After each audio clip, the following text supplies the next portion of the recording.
Berlin, April 1945. The once proud capital of the Third Reich had become a city of ghosts. The sky was a thick blanket of smoke, the streets littered with rubble and silence broken only by the echo of distant artillery. The Soviet army was closing in from all directions, the red banner of Stalin's forces tightening around the heart of Hitler's crumbling empire. Inside the ruins of a government building, a group of exhausted German soldiers huddled around a broken map table. Most of them were barely men, young boys in worn-out uniforms, faces covered in dust and despair. Their commander, Captain Friedrich Adler, stood by the shattered window, looking out at the burning skyline. His blue eyes were hollow, but there was still something left in them. Pride, maybe, or the last flicker of duty. He turned to his men and said quietly, "Gentlemen, this is it. There will be no reinforcements, no surrender. We fight here, to the last bullet, to the last man." The soldiers didn't cheer, they simply nodded. They knew it wasn't courage that kept them there. It was inevitability. There was nowhere left to run. Outside, the Soviet tanks were rolling closer. Each explosion shook the ground, sending dust down from the cracked ceiling. A young private named Hans whispered, "Do you think anyone will remember us?" Captain Adler didn't answer. Instead, he picked up his rifle, checked the chamber, and took his position by the window. At that very moment, across the city, the Red Army was preparing its final push.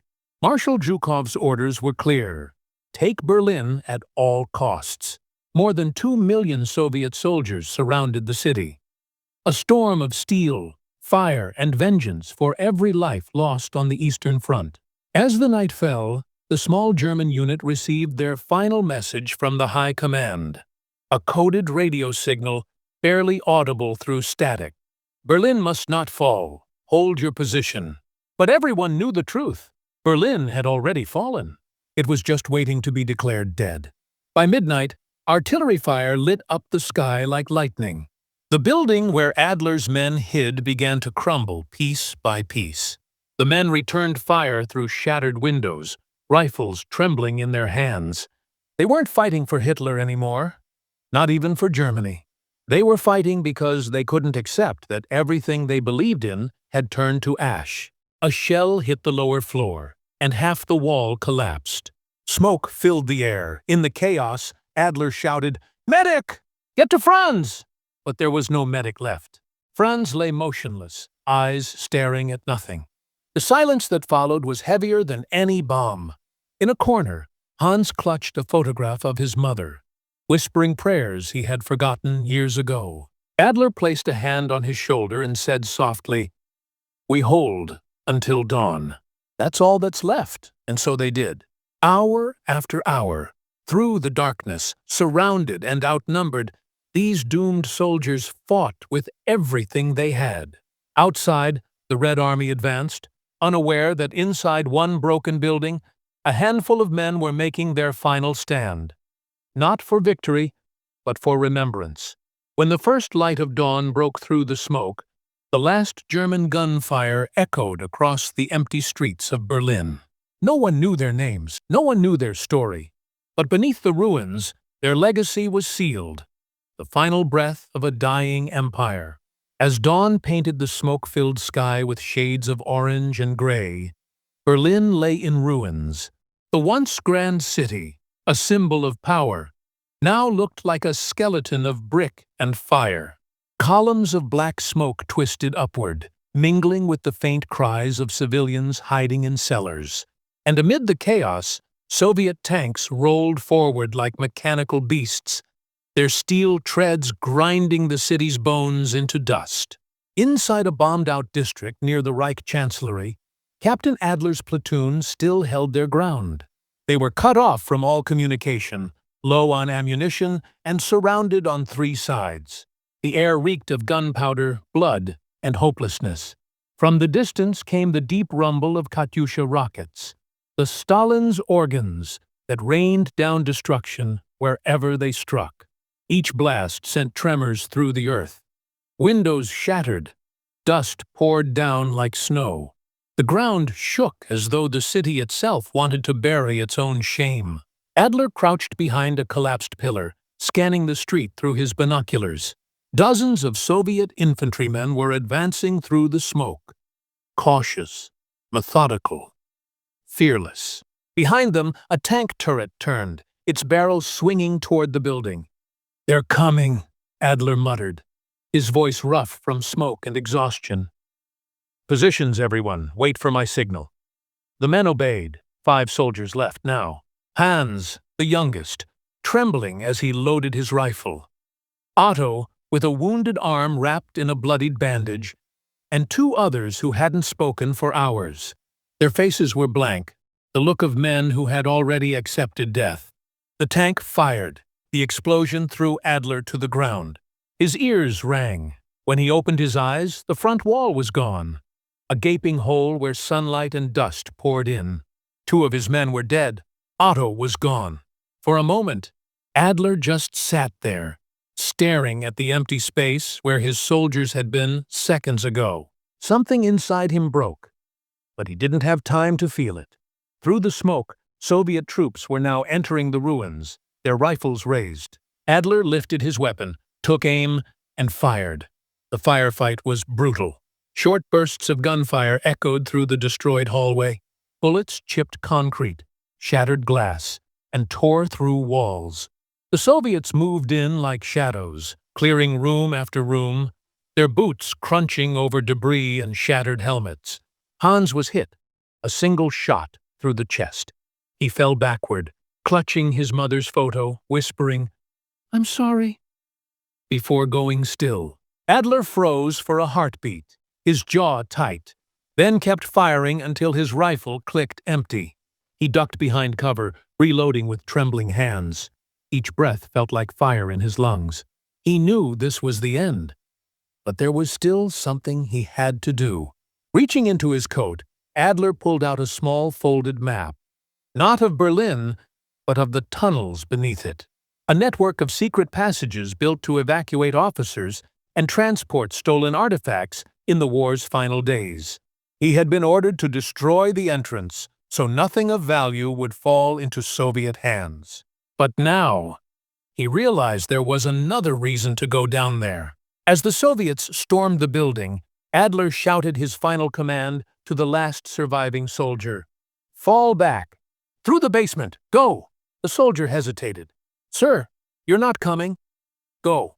That's an order." And with that, Adler turned toward the upper floor, drawing enemy fire away from his comrade. He fired wildly, one last stand against the inevitable, until a burst of bullets struck him in the shoulder and leg. He collapsed beside a broken window, dragging himself against the wall. The Soviet commander stepped inside, his weapon aimed. But when he saw Adler, barely conscious, something in his eyes changed. Instead of shooting, he lowered his rifle. Perhaps he saw not an enemy, but a soldier, like himself, trapped in history's cruel machinery. Outside, the red flag began to rise over the Reichstag. The war in Europe was over. But beneath the city, something else was just beginning. Deep below the streets of Berlin, Captain Adler's secret tunnels still waited, filled with crates marked only by numbers and iron locks.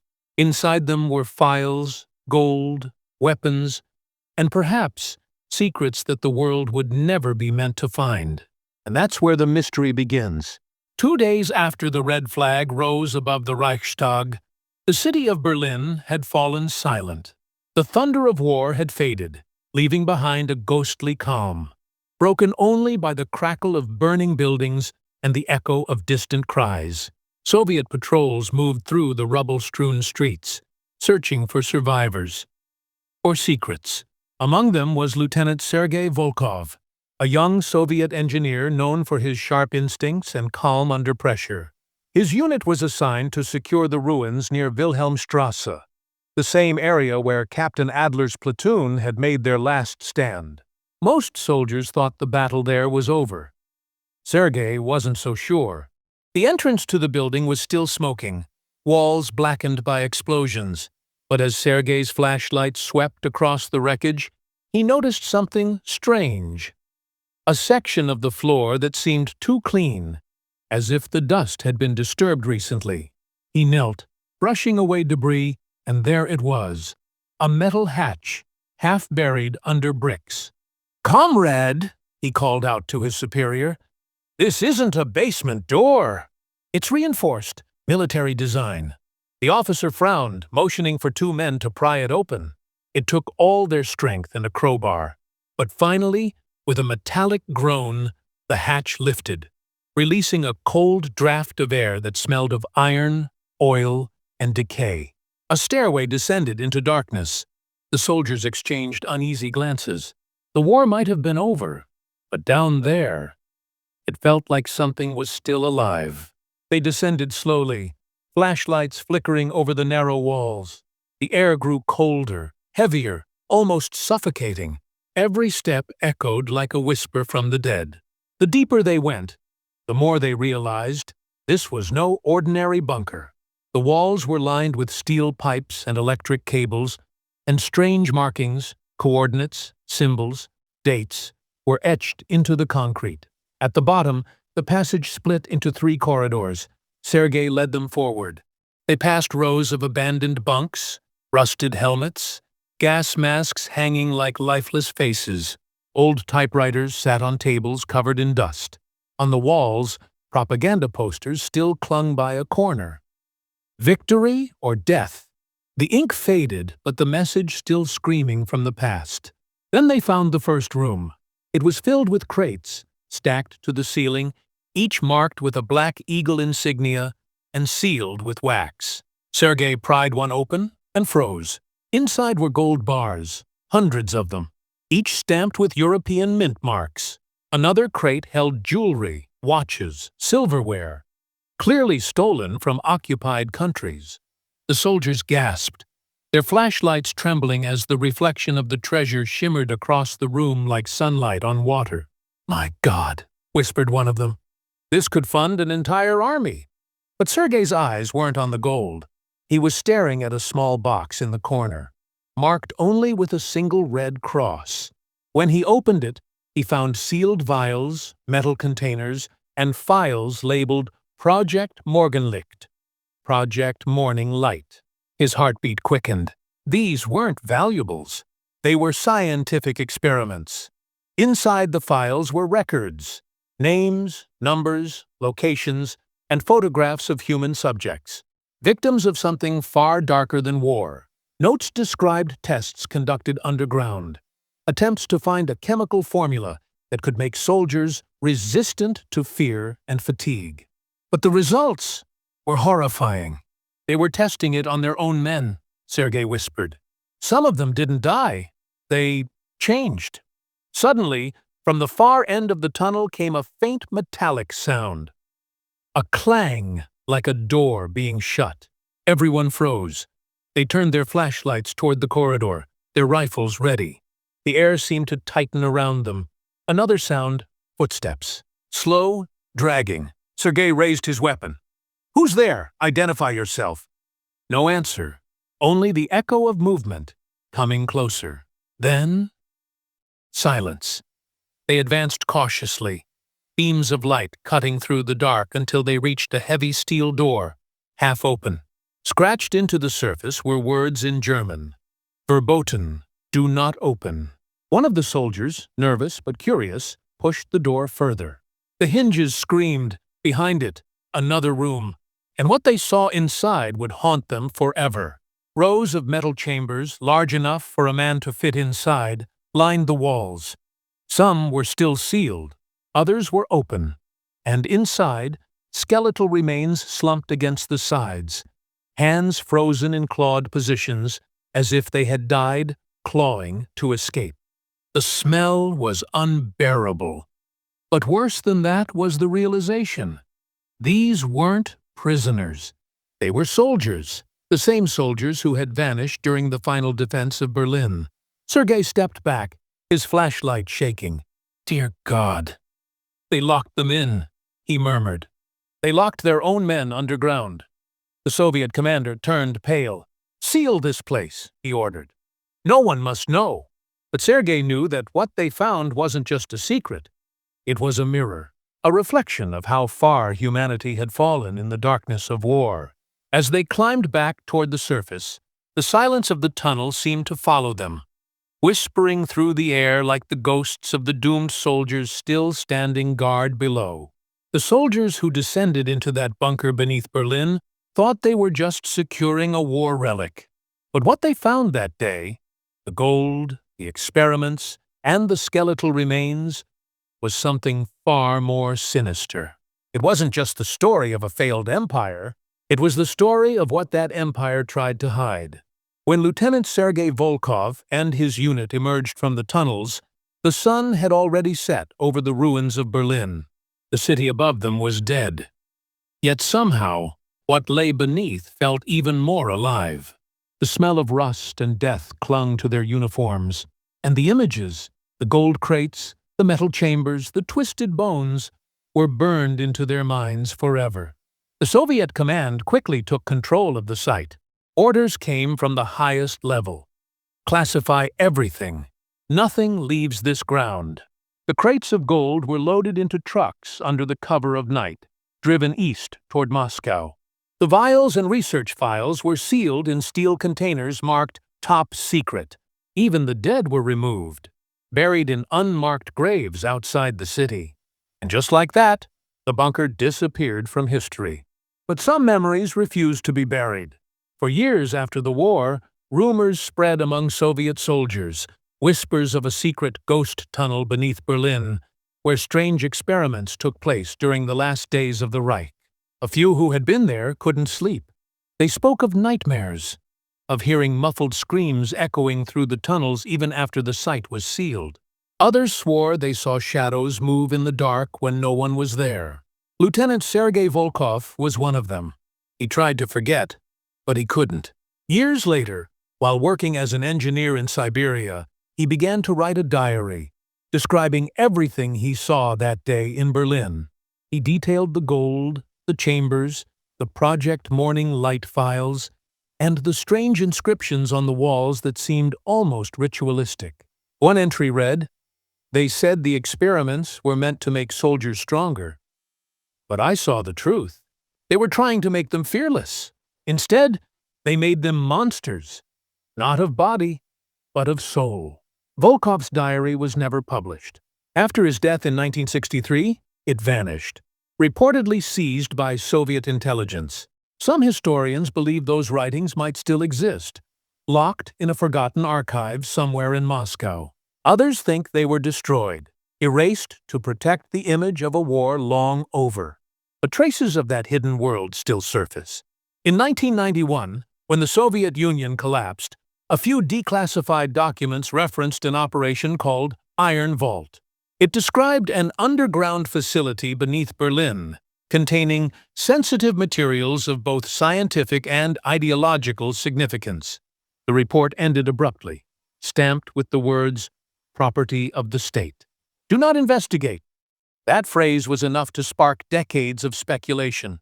Treasure hunters, conspiracy theorists, and historians alike began searching for the lost tunnels. Some claim to have found sealed entrances beneath government buildings and subway lines. Others even suggested that remnants of Hitler's research might still be hidden there, frozen in time, guarded not by soldiers, but by secrecy itself. But what none of them could explain was why the Germans had chosen to die down there instead of surrender. What were they protecting? Some believed it was gold. Others thought it was documents, proof of war crimes or secret experiments. And then there were those who whispered that the soldiers weren't protecting anything at all. They were trapped there, victims of their own command.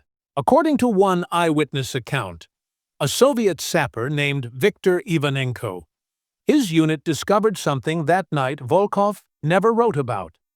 A sealed room deeper within the tunnel, welded shut from the outside.